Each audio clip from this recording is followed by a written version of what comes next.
Today we're going to be talking about steps to getting the house you want.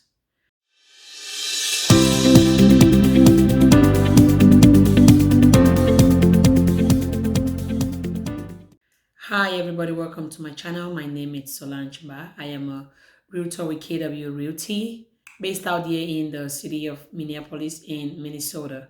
I am an award-winning agent, an entrepreneur, a real estate agent, and have proudly sold over 10 million in volume in real estate in a little over a year.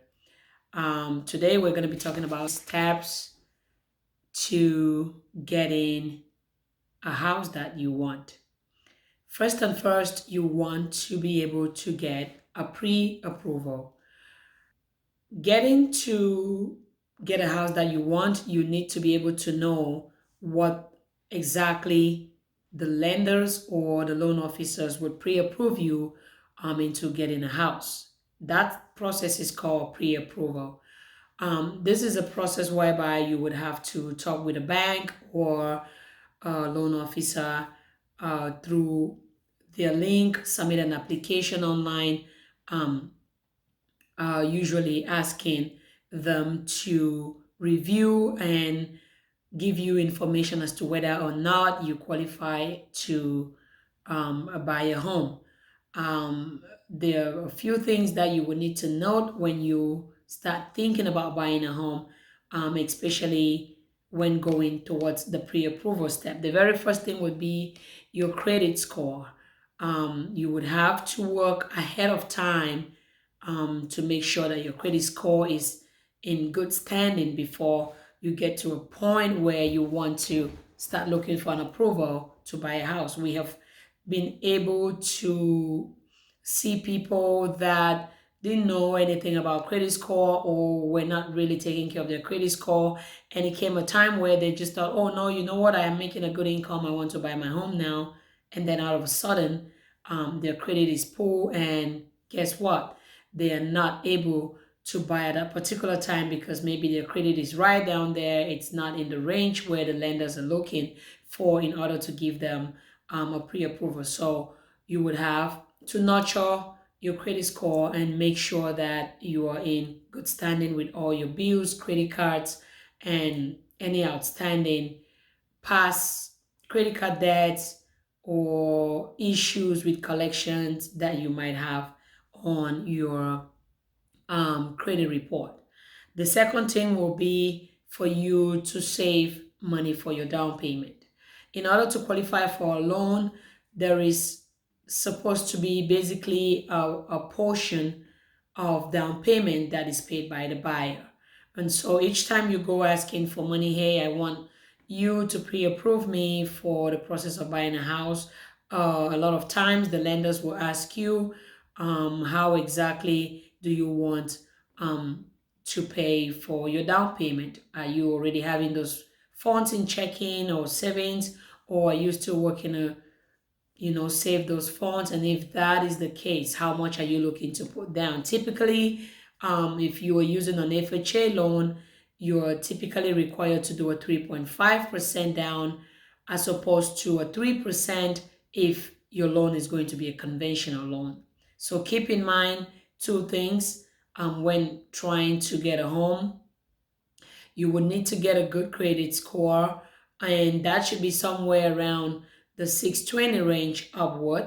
We have been able to have lenders that will qualify buyers below that, but it is not going to work to the interest of the buyer, as the interest rate is usually very high for buyers with very low credit score. Savings would also help you to be able to save some money for your down payment. And literally, those are the two things you need for in order to get a pre-approval rather.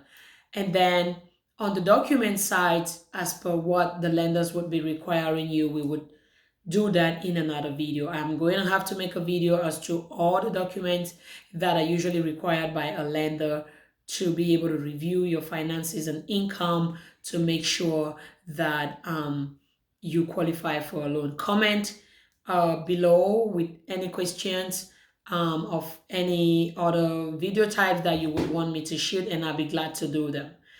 Secondly, you would need to find a knowledgeable agent.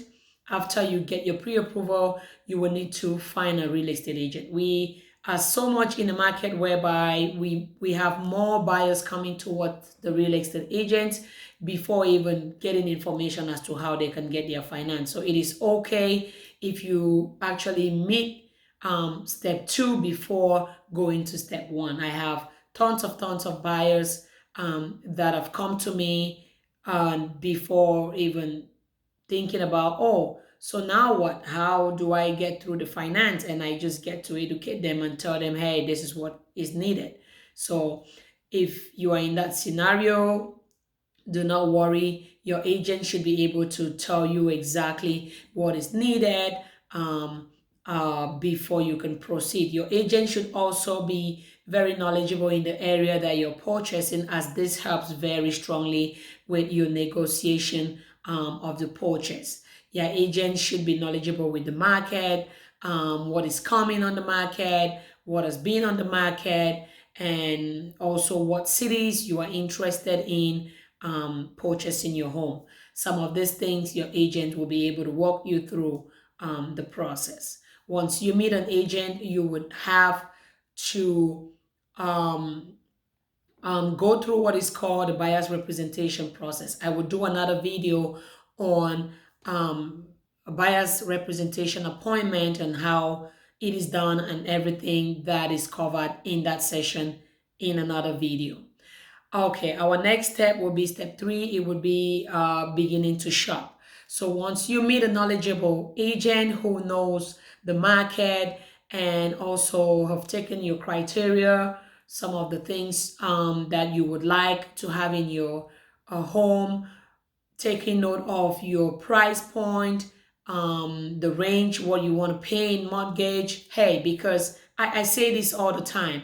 A lot of people go out and get pre-approval and just don't know what that amount would convert into when it comes to actually paying a mortgage. So what I do with my buyers is once we get a pre-approval letter, I usually take them from back to front.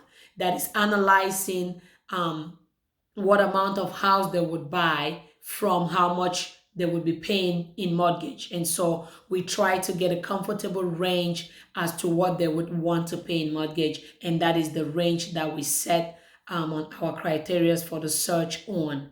Keep in mind, you don't want to buy a big house and then you cannot afford to pay the mortgage. Our very fourth point would be finding a property of your choice and making an offer. Once you find a property of your choice, it comes very easy when the criteria is set. I usually would ask my buyers, how many bedrooms do you want? How many bath? Do you want a one level or two level? Is it a single family? You're looking for a townhome or duplex? All these criteria, we take them into consideration. What cities do you prefer? And I just will personalize their search engines to make sure that everything that goes to the buyer's email, it's actually what exactly what they are looking for, or in some sort of way match at least 80% of the criteria set up that we have for them in the system. And so once they get once those properties hit their emails, they're looking in 10 different properties. There's a probability of seeing about two or three or four that they like. And so once they say, hey, this is what I'm thinking I like, we hit the market to go do the showing. Once we get the showing done, it's usually, hey, yeah, we like this. We want to make an offer. And that it takes us to our step four. We would probably do what is called crafting a bid and submitting you that offer. This particular process of submitting an offer is done with a lot of negotiation skill. You need to get an agent that's knowledgeable because this is the most powerful point in a sale. And buying a house is one of the biggest investment that you would ever make. You want to get somebody on your side that knows exactly what they're doing. Negotiation on the side of a buyer is usually tough, but we have a lots of techniques that I would be putting some of the techniques in some of my videos, future videos, just to help some of my real estate agents out there that are just looking to get information as to how I was able to do these deals in a very short period of time, hitting over 10 million um, gross in sales in a very short period of time of me becoming a real estate agent. I would put some of those techniques in my future videos. Comment below with any questions as to these points that have been stated. I mentioned 4 solid points: getting a pre-approval, finding a knowledgeable agent, starting your shopping, right? Looking at coming soon properties, getting properties that are already active on the MLS, those that are temporarily unavailable, finding out especially what is going on with those, if they're going to come back to the market or not, and then finally finding that property of your choice and crafting a bid, which is actually what we call an offer, and submitting that offer. Another one last point that I forgot will be to repeat the process, especially the number four. Number four, it's a stage that can be repeated over and over. In a market like what we just had, we would have over 20, 30 offers on one house. It was very, very normal to see that no matter how solid your offer was to be, we were still leaving the table with nothing.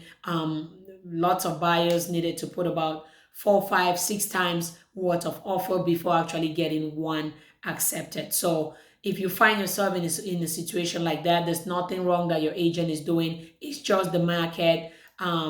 Keep trusting them and keep asking questions as to why your offer has not been accepted, but believing that you would soon get to your dream home. I would love to get your comments below. If you found this video interested, please like, comment, subscribe to my channel. This is a very new channel and I am hoping to do 3 to 4 videos every week. This is going to be a great commitment, but I would love to share my knowledge in the real estate with you guys.